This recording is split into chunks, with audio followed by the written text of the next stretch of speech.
My name is Keith, and these are my stamps. Episode 24 Austria. Austria is a republic in Central Europe in the Eastern Alps. It's a federation of 9 states and bordered by Germany, the Czech Republic, Slovakia, Hungary, Slovenia, Italy, Switzerland, and Liechtenstein. Size 83,858 square kilometers. That's 32,386 square miles, roughly the size of South Carolina. 60% of Austria is mountainous and has a population of 9 million, which is a little more than Virginia. The name for Austria in German is Österreich, meaning Eastern Realm or Eastern Empire. Austria is a Latinization of that German name to mimic the sound Österreich, Austria. Maybe I'm not pronouncing it correctly. It has nothing to do with the Latin for south, Oster, as in Australia. It just is a Latin way of saying the German name. Capital of Austria is Vienna, over there in the east. It is mostly German-speaking, the whole of Austria, not just Vienna, although it has 6 recognized indigenous minority groups: Croatian, Czech, Hungarian, Roma and Sinti, Slovak, and Slovenian. The history of Austria. The area that is now Austria was originally the Celtic kingdom of Noricum, that was brought under the Roman Empire. By 976, the Babenberg family ruled over the territory. In 996, was the first appearance of the name Österreichi, which is where the name Österreich comes from, and is the date from which modern Austria recognizes its inception. 1282, the Habsburgs took control of the Duchy of Austria, and in the 18th century, Maria Theresa and her son Joseph II established a basis for the modern state, in which Vienna became the centre of music with Haydn and Mozart. 1867 was when Franz Joseph became the dual monarch of the Austro-Hungarian Empire. Hopefully you've watched the video I made about Austria-Hungary, where I go into the history of that part. That all came to an end at the end of the First World War in 1918, and Austria was proclaimed German Austria with the aim of uniting with Germany. However, the following year in 1919, with the Treaty of Saint-Germain, it vetoed that union and it forced Austria to be an independent country. Kind of unusual. It's usually the other way around, isn't it? They also forced a name change from German Austria to the Republic of Austria, which later became known as the First Republic. In 1933, after years of large-scale unemployment and an economy that was in tatters, Chancellor Dollfuss established a dictatorship, ostensibly to try and stop the Nazis from taking over in Austria as well.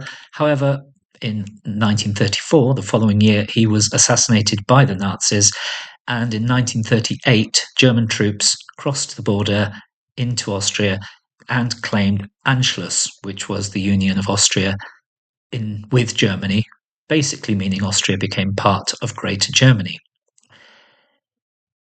In 1945, after the Second World War, the Second Republic, the Second Austrian Republic, was declared, although Austria was under Allied occupation. In 1955, that Allied occupation came to an end. Austria regained full independence and sovereignty and became a member of the United Nations. 1960, became a member of the European Free Trade Association, and in 1995, a member of the European Union. The stamp issuing history. The first part of the history, from 1950 to 1917, was as part of the Austro-Hungarian Empire. The Cisleitania part, the Austria, or the Greater Austria part, with all the different bits of Slovenia, Italy, Czech Republic, and so on. From 1918 to 1938, as a republic, it produced stamps. Between 1938 and 1945, stamps of the German Reich were used. And then from 1945 to the present, back to Österreich Austrian Republic stamps. Currency from 1950 to 1958, 60 Kreuzer were 1 guilder. That changed in 1958 to 100 Kreuzer to be 1 guilder. Then in 1899, 100 Heller for 1 krone. Then from 1925 onwards, apart from that time during the German Reich period, 100 Groschen were 1 shilling. That was until 2002 when Austria became part of the Eurozone, 100 cents making €1. The oldest stamps I have are from the Austrian Empire. Top left, we have the coat of arms from 1850. The top right, rather difficult to make out, from 1858. And at the bottom from 1860, those are Franz Joseph. Top left, more of the arms of the Empire of Austria. Then, they're from 1863. Then the middle set, these are now from the Austro-Hungarian Empire from 1867 to 1884. And one of the interesting things I think about these particular stamps from the Austro-Hungarian Empire is you can find postmarks outside present-day Austria to kind of prove that they were used in the other areas of that particular realm. For instance, on that middle set there, the top right stamp, you can make out the postmark Trieste, which was in the Austrian littoral of Cisleitania, so the Austrian part of the Austro-Hungarian Empire. And on the right set there, the coat of arms, the bottom right stamp, the blue one, SAAZ, Saz, is the German name for the town of Žatec in the Czech Republic. So again, another part of Cisleitania. The bottom left is a newspaper stamp from 1863. Over the next 20 years or so, there were 5 different portrait issues of Franz Joseph, which can be quite confusing to sort. There are examples of the 5 different issues here, with the first issue on the left from 1890. According to Kolnecht, there are 460 varieties just in this issue. The thing to look out for when you are sorting them, the values are in Kreuzer, with some golden values as well, but they're pretty obviously different. The Kreuzer values you can check. Their denominations are in black in a circle, and the frame around Franz Joseph is an oval. The second issue, which is in the middle at the top, those 3 stamps there, they're from 1891 to 1896, and there are 113 different varieties of this particular issue. The values are still in Kreuzer, but the denomination you'll notice is diagonal as opposed to horizontal. The third issue, which is in the middle at the bottom, they're from 1899, 109 varieties. The values now are in the new currency of Heller and Krone, and the Heller values are in black in a square. The frame, some are oval, some are rectangle. The fourth issue is the top right. That's from 1904, just the 27 varieties here, still in Heller and Krone. The Heller values are in the colour of the stamp, except for the 10 to 30, which I don't have any of, but they are in black. That's important because the fifth issue, those 10 to 30 Heller denominations were now in the colour of the stamp, as you can see from the fifth issue at the bottom right there, 1906. The 10 Hella Red has 10 in red, not in black, as it would be if it were from the fourth issue. Of these five different sets, according to Colnet, there are over 720 different variations. So you could spend a good afternoon sorting through those. The 60th anniversary of Franz Joseph's accession in 1908. And again, you can see the left-hand set, the 30 Heller stamp in the middle row, the kind of olive green, is that? Has postmarked, I'm not exactly sure how to pronounce it, but Znojmo, which is in Moravia, which was one of the areas of Cisleithania in the Austro-Hungarian Empire. On the right, 1915 war charity stamps. The final set of stamps from the Austro-Hungarian Empire. On the left, we have the 1917 issue of Charles I. The end of the war, and German Austria was the new name of the part of the Austro-Hungarian Empire that became Austria. And 1918, that's a 1917 stamp overprinted with the German for German Austria. In 1919, the stamps for German Austria, Posthorn, the arms, and an allegory of the new republic, all inscribed with Deutsch Österreich. You can see on the right there, I've done a close-up of some of those. There are many different variations of shade, of perforations. There are also perforated ones and imperforate ones. More overprints of German Austria. These are all newspaper stamps from the Austro-Hungarian days. You can tell that because it's got the Kaiserlich Königlich, the KK or the KUK that was seen on many of the Austro-Hungarian stamps, but these have been overprinted with German Austria in 1919. These are then stamps inscribed German Austria from 1920. They're newspaper stamps at the top and postage due stamps at the bottom. The stamp on the right is an overprint of the Posthorn from the earlier issue that I showed. This is overprinted. Nachmarke apparently means after stamp, so it's a postage due stamp. One of the interesting things there is to show the change of the inflation rate. Basically, it's gone from 15 Heller to 7.5 krona, which, if you can imagine in pounds or dollars, that will be 15 pence to £7.50, or 15 cents to $7.50 overprint on a stamp, which would be pretty hefty in just a couple of years.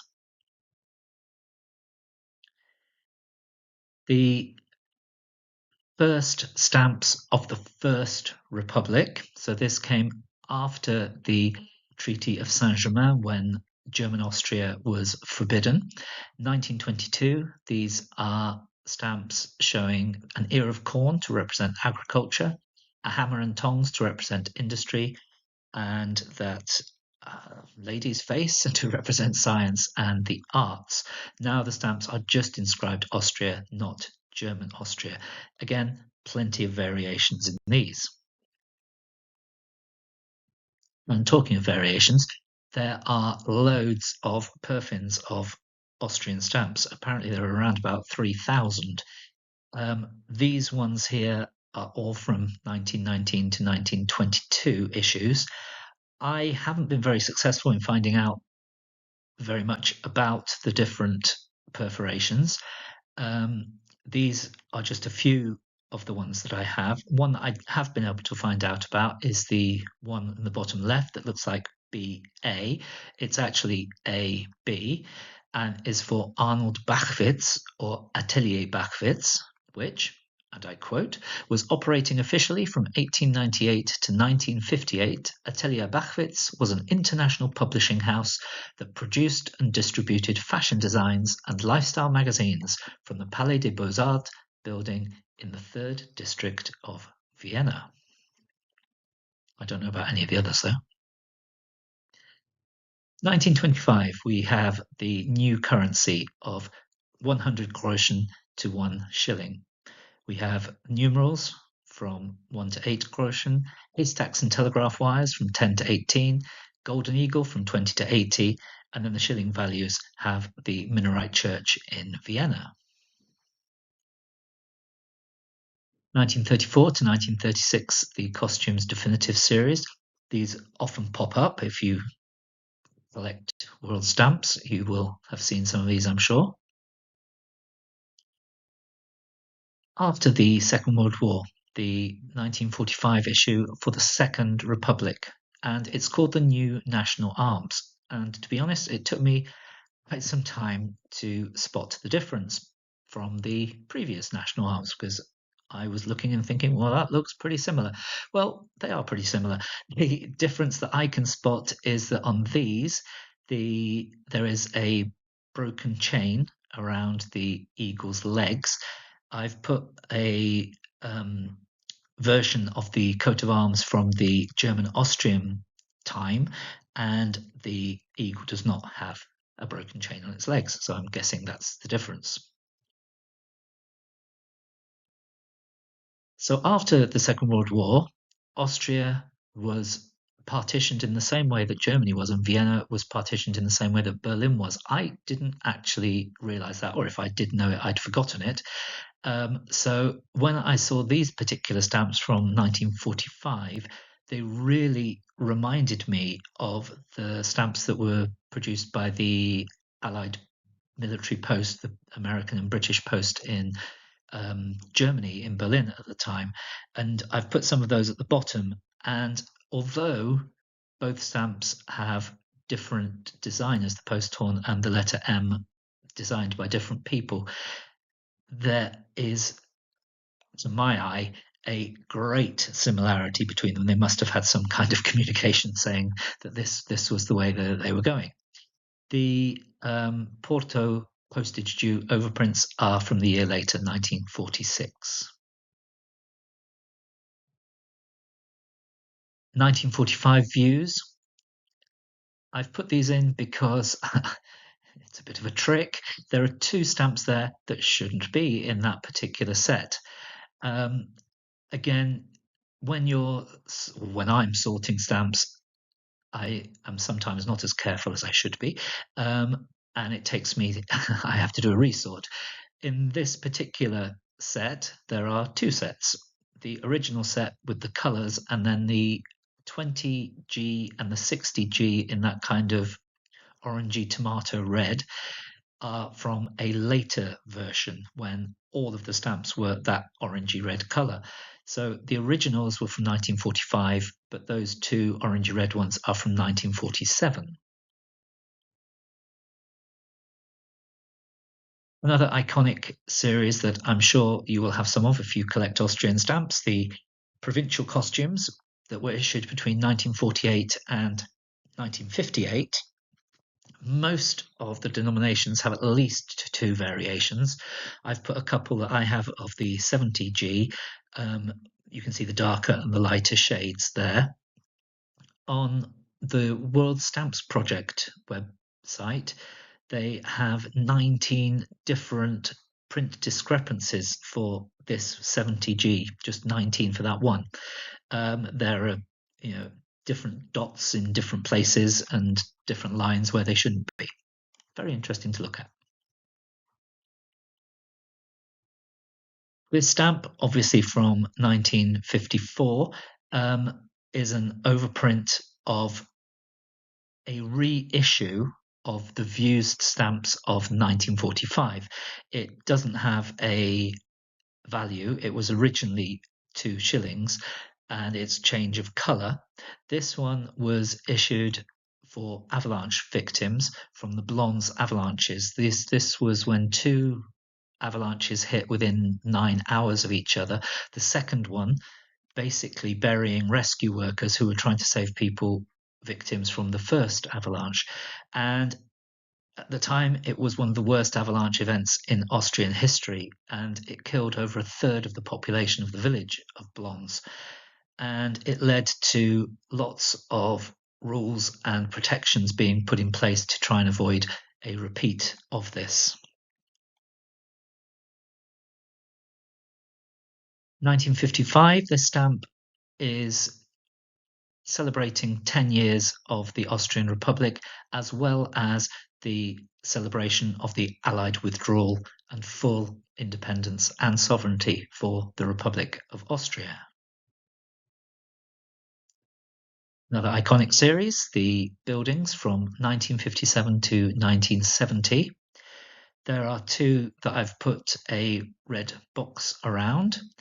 The one in the second row, the 1 shilling brown, is the last of the series that was produced in 1970, and the one in the penultimate row, the kind of, I don't know what colour that is, greeny, bluey colour, was from one of the first in 1957. That's 10 shillings, that one. And all the others are from different years between those two dates. The Winter Olympics were held for the first time in Austria in 1964, and these stamps were produced to commemorate that. They were held in Innsbruck. Put this set in simply because I like them. I like the way they've been designed. I like the idea behind it, the different writings. They're from 1965, and they're the second set that were issued to celebrate the WIPA stamp exhibition in Vienna. And you can see there we're moving through from Egyptian hieroglyphics to cuneiform to Latin, all the way through to a typewriter. And in my mind, you can also, if you wanted to produce your own kind of more recent ones of computers and telephone texts and so on, to add to this series. Another iconic Austrian definitive series. This is more views. The official title was Beautiful Austria, and it was produced between 1973 and 1983. The first ones were the 4, 5, 7, and 10, and the last one was the 9 shilling pink, which is in the fourth row, second from the left. That was issued in 1983.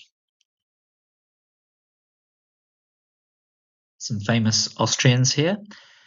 The top row, we've got Gustav Klimt's painting The Kiss, 1964.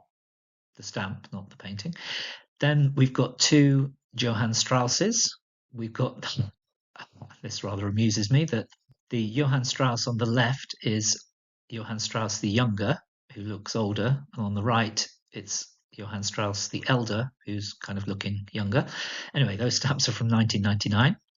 And at the bottom, we've got a portrait of his wife by Egon Schiele in 1969, Sigmund Freud, 1981, Ludwig Wittgenstein, 1989, and then Moore and Gluck, who might not be famous names, but they famously composed Silent Night, and that stamp was from Christmas 1987. 25th anniversary of the Second Austrian Republic. This is in 1970. And the Millennium of Austria, 1,000 years, in 1996, celebrating 1,000 years since the first use of the word Austria or Österreich. Change of currency for cents and euros. This holiday country series from 2002 to 2003. The top two rows. The bottom row are some rather clever overprints. On the left, we have a basilisk, which is a mythological reptile, and anyone who looked into its eyes died. And the myth is that one was seen in a well in this particular street in Vienna, and a baker killed it by holding up a mirror, so it looked into its own eyes and exploded. The second overprint is on the same stamp, but a different overprint. This is an overprint to commemorate the film The Third Man, which was a 1949 film set in Vienna. Third overprint is smelling a glass of wine, and the fourth overprint is some printed perforations to make a smaller stamp within a stamp. The basilisk is from 2004, the others are from 2005. I think those overprints are really rather clever. Finally, the most recent stamp I have from Austria is this one, from the Traditional Costumes and Accessories series that started in 2020. This particular stamp is from 2022, and it's a Corinthian rose. So, these are some of my stamps from Austria. My name is Keith. Goodbye.